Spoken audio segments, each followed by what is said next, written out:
Mel got really upset at my baby shower. She insulted me and tried to name my baby, but things got out of control and she ended up getting arrested. I'm 29, married to my amazing husband Gary, and we're expecting our first child. Gary and I have been together for a long time, got married 4 years ago, and we've been trying to have a baby since last year. We were overjoyed when we found out about my pregnancy 6 months ago. We faced life's ups and downs together, and the news of our little one has brought so much happiness to our relationship. Every day brings us closer to meeting our baby, and we can't wait. Pregnancy has been a mix of emotions, from the excitement of finding out to feeling the baby kick. Gary has been my support through it all, attending every doctor's appointment, reading parenting books with me, and helping set up the nursery. We're fully in baby mode now, discussing names, decorating the nursery, and making plans for the future. Gary is thrilled to be a dad, and his enthusiasm warms my heart. We're sharing the preparations for the baby and facing the challenges and fun parts of pregnancy together, enjoying every moment. 2 months ago, we decided it was time to share the exciting news with our family. After making sure we passed the crucial first trimester, we invited our parents, close family, and friends for lunch. They were expecting a regular lunch, but when they noticed my growing stomach, their expressions changed to joy and amazement. My mother even started crying when she saw me and confirmed the pregnancy. My mom understood why we kept the pregnancy a secret and was happy to be a grandmother soon. However, Gary's mom, Barbara, had a different reaction. Instead of sharing our joy, she got angry when she found out we kept the pregnancy hidden. She felt left out and accused me of excluding her on purpose. Even though I tried to explain, she stayed mad and wouldn't talk to me. This put a damper on what should have been a joyful family occasion. Throughout the night, Barbara ignored me and even disrespected my mom, who had always been kind to her before. Barbara seemed upset, buried in her phone while everyone else talked. She openly told everyone how she had no idea about my pregnancy, making her feel like she missed out on time with a grandchild who wasn't even born yet. My husband and his brother noticed Barbara's frustration, and as tension grew, I reached a breaking point. I stepped out to gather myself, and my mom comforted me until I could return. At the end of the night, Barbara made a point of saying goodbye to me last, barely exchanging more than a quick greeting. Later, my husband walked them to the car, where they had a loud argument that I could hear from the foyer.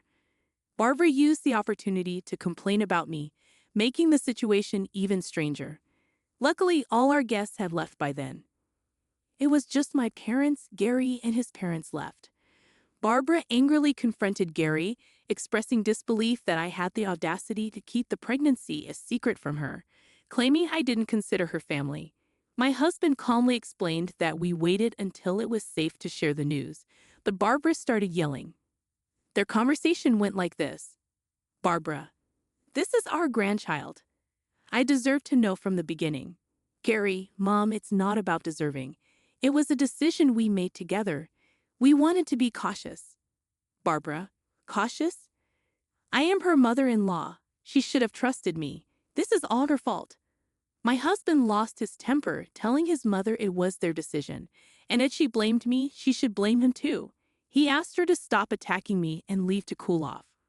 Barbara stormed away, leaving my husband visibly frustrated and disappointed. I didn't realize tears were streaming down my face. Gary comforted me and guided me back inside. My parents stayed back, sensing the tension until I felt composed. Barbara didn't stop there. Later that night, I got a message from her. Anxiously, I read it, and it said, I must say I am deeply disappointed in you. You knowingly kept a significant piece of information from me, and I find it absolutely unforgivable. I can't believe you would rob me of the joy of knowing about my grandchild from the very beginning. This is not how a family should operate, and I find it disrespectful and hurtful. Instead of apologizing for your immature action, you are causing a divide between me and my son. Shame on you. Her words cut through me, and I felt a mix of anger and hurt. I showed the message to Gary, and he was furious.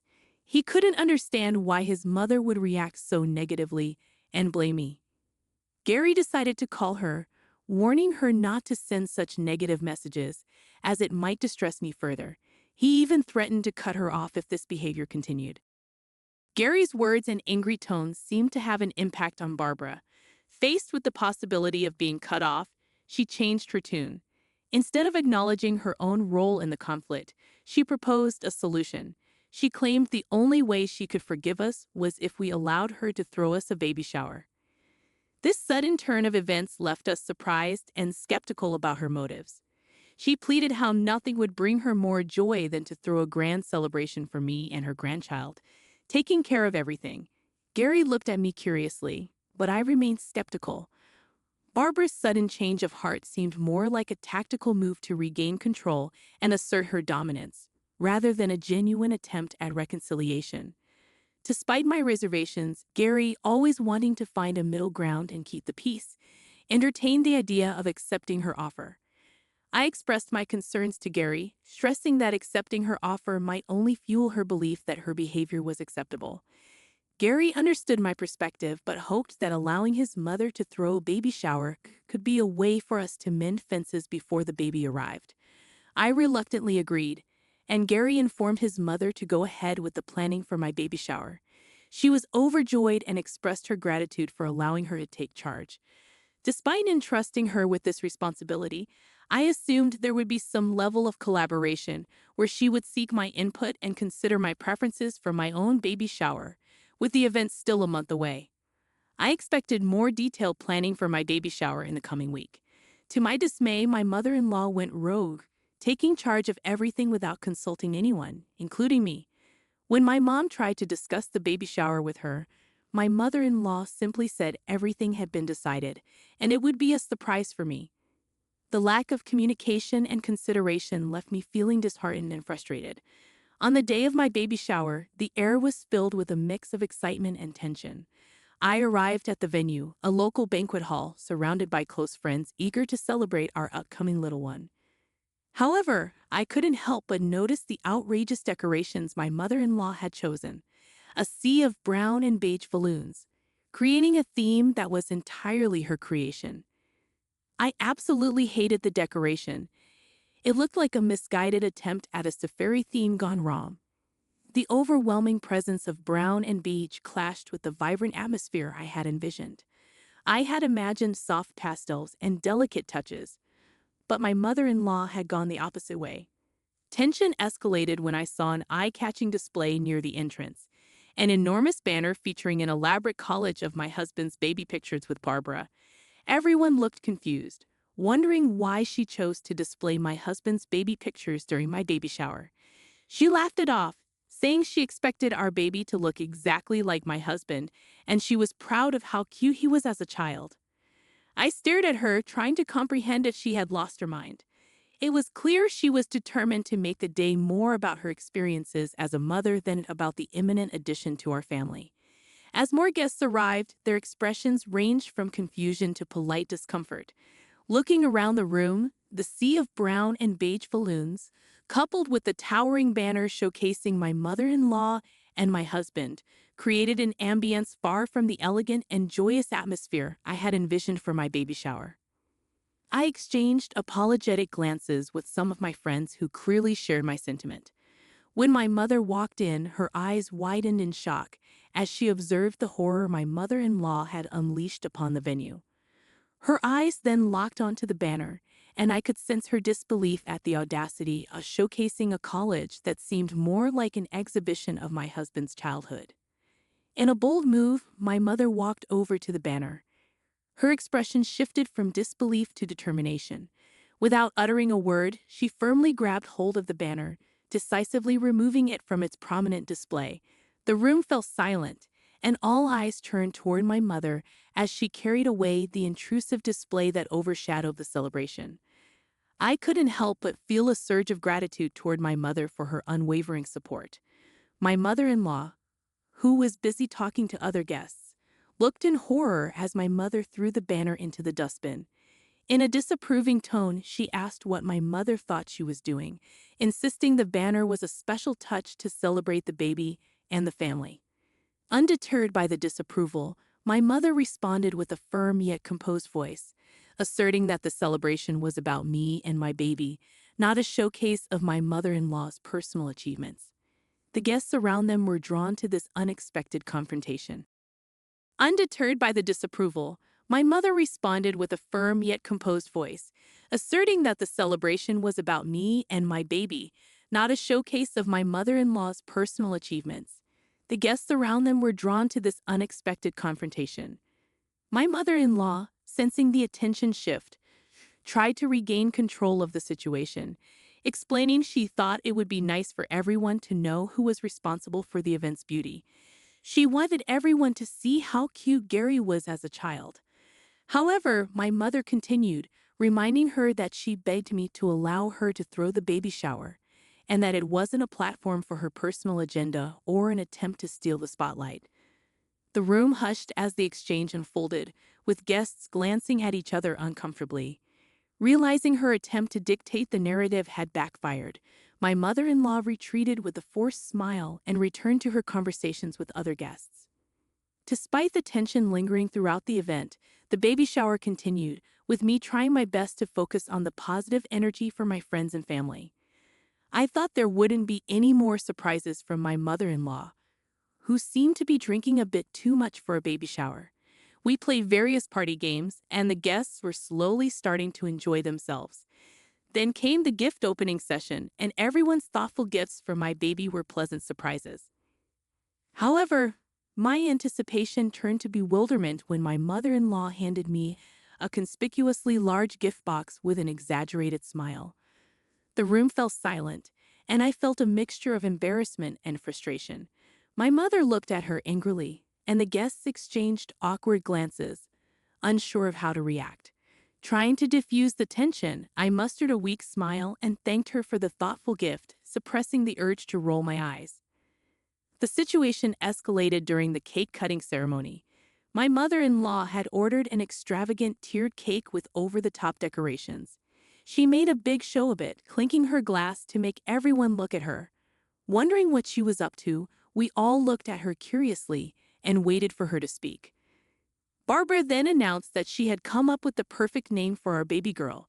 Keep in mind, we hadn't even settled on a name ourselves. She proudly declared that the baby would be named after her great-grandmother, with a name that seemed straight out of a Victorian novel. I was shocked and a little irritated that she assumed she had the naming rights. I stepped in politely, explaining that my husband and I wanted to pick our baby's name together. It was a decision we wanted to make as parents. However, my mother-in-law wasn't having any of it. She insisted she had the perfect name, and if I were a good daughter-in-law, I should accept it, given the money she had spent on the baby shower. I was shocked at her sense of entitlement. I firmly stated that only my husband and I had the right to name our baby. Regardless of who hosted the baby shower, this decision was ours alone. That's when my mother-in-law started yelling at me in front of everyone, claiming, I found myself in an extremely difficult situation as my mother-in-law, Barbara, became increasingly aggressive and disrespectful at my baby shower. She insisted that she should have the right to name my baby and criticized my upbringing, claiming I should be thanking her instead of denying her this supposed right. Barbara grew more and more aggressive, pointing her fingers at my face. My mother stepped in as a shield, but Barbara continued to shout, asserting herself as the actual mommy of my baby, claiming that she gave birth to my husband and it was his sperm that impregnated me. Her words were truly disgusting. Despite my mother's attempts to stop Barbara's nasty comments, she just got angrier, insulting me and claiming my mom did a terrible job raising me. It was clear she had too much to drink, and trying to talk sense into her was pointless. The situation was getting worse, making everyone uncomfortable. Realizing the escalating situation, I decided I had endured enough humiliation.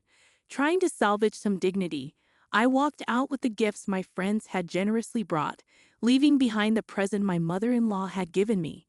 However, in her intoxicated state, Barbara snatched the gifts back from my hand and tossed them to the ground, accusing me of being ungrateful and a witch who was coming between her and her son.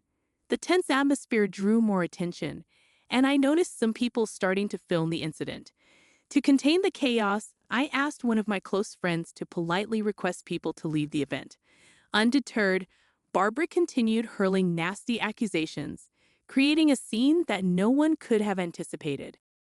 Frustration turned to anger, and as a last resort, I decided to call the police to remove her from my vicinity, as I was starting to feel extremely unsafe with her aggressive behavior. Yes, you read that right. I had to involve the police at my own baby shower because of my toxic mother-in-law. When the officers showed up, Barbara went into full drama mode, pointing fingers at me and painting me as the mastermind behind the chaotic event. The cops, thankfully understanding, attempted to reason with her. However, being drunk, she resisted their efforts and even started yelling at the police, which didn't work in her favor. The situation escalated to the point where she was arrested on the spot. I left the event with my mother and close friends, all of us shaken up by the unsettling incident. Since this incident, my husband and I have been dealing with the fallout. My mother-in-law is on a full-blown guilt trip, playing the victim card and garnering sympathy from some family members who were not present at the baby shower because they don't live in the same city. My husband, although he understands why I called the cops, thinks I took it a bit too far. He believes that I could have called him or his father for help. So Reddit, am I wrong for calling the cops on my mother-in-law for ruining my baby shower and pretending to be the actual mommy of the baby? Update 1. I am overwhelmed with the response I have received since deciding to post about my baby shower. I would like to thank everyone for supporting my decision to call the cops. I had never witnessed such an aggressive reaction from my mother-in-law before, and the level of aggression she displayed at the baby shower left me genuinely concerned about the possibility of physical harm, especially considering the potential impact on my unborn child. Since the incident, every guest who attended the baby shower has reached out to express their support. Some of them have even shared recordings of the entire debacle, which I intend to show to my husband. My plan is to have a serious conversation with him in the coming weekend about the future with his mother. Update 2. I showed the recording to my husband. As mentioned earlier, my husband and I found ourselves sitting down for a serious conversation about the events that had transpired. I explained to him in detail how his mother's behavior had escalated throughout the entire ordeal, from the hidden pregnancy revelation to the outrageous baby shower. I described in detail the yelling, accusations, and bizarre gifts she presented. I then shared the recordings with him, which he watched visibly horrified. Watching the videos seemed to bring a reality check for him, making him confront the uncomfortable truth about his mother's actions. He started to sincerely apologize to me for underestimating the severity of the situation and acknowledged that I was right in calling the cops. I had no idea they had gotten this bad. I'm so sorry you had to go through all that, he expressed, his face reflecting both regret and frustration. He admitted that he had never imagined his mother could be this toxic, as this behavior seemed so out of character for her. He reassured me that he was on my side and emphasized that my safety and well-being, especially during pregnancy, were his top priorities. We then delved into the underlying issues, discussing how his mother's need for control and validation had overshadowed what should have been a joyous occasion. Gary, grappling with the reality of his mother's actions, shared his own concerns about her behavior and acknowledged that she had crossed a line. I told him that after how his mother had behaved with me in front of everyone, I wanted to cut all ties with her. I continued to tell him that he could have a relationship with her if he wanted, but me and our child would not be a part of her life, at least until his mother went for counseling to deal with her aggressive behavior. Hearing this, Gary expressed that what his mother had done was beyond disgusting, and he was willing to cut ties with her as well. I assured him that he did not have to do any such thing, but my husband insisted that his mother had disrespected me and therefore did not have the right to be in our lives anymore. He understood that his mother's behavior was not just about the baby shower, but might have been a culmination of long-standing issues. Moving ahead, Gary has reassured me that he will personally communicate our decision to his mother, making it clear that cutting her off from our lives is entirely his choice. I have also asked him to warn her that if she decides to show up unexpectedly at our doorstep to force me to accept her back into our lives, then I will be forced to call the cops on her again. Update 3. It's been a month since my last update. To everyone asking, me and the baby are doing okay. I can't wait to meet my child very soon as the date approaches. Since my last update, we have ceased all communication with Barbara. Gary had a conversation with his parents, and his father assured him that he would take the necessary steps to ensure that my mother-in-law understands the boundaries we've set and respects our decision. In the aftermath of cutting ties with Barbara, our lives have experienced a noticeable shift. The absence of constant drama and toxicity has brought about a newfound sense of peace and tranquility in our household. Gary and I are now able to focus on preparing for the arrival of our baby without the looming cloud of Barbara's disruptions. The support we received from friends and family has been invaluable during this challenging time. My parents and my close friends have been pillars of strength, offering their encouragement and understanding. Even some family members who were initially unaware of the extent of Barbara's behavior have come forward to express their support after witnessing the shocking events at the baby shower through the viral videos. Our journey is far from over, but this experience has strengthened our bond and highlighted the importance of facing challenges together as a united front. The decision to sever ties with Barbara was not made lightly, but it has proven to be a necessary step for our well-being. While there may be lingering challenges, we are optimistic about the positive changes this choice has brought into our lives. As we eagerly await the arrival of our little one, we are determined to build a loving and supportive family environment that prioritizes the well-being of both parents and child.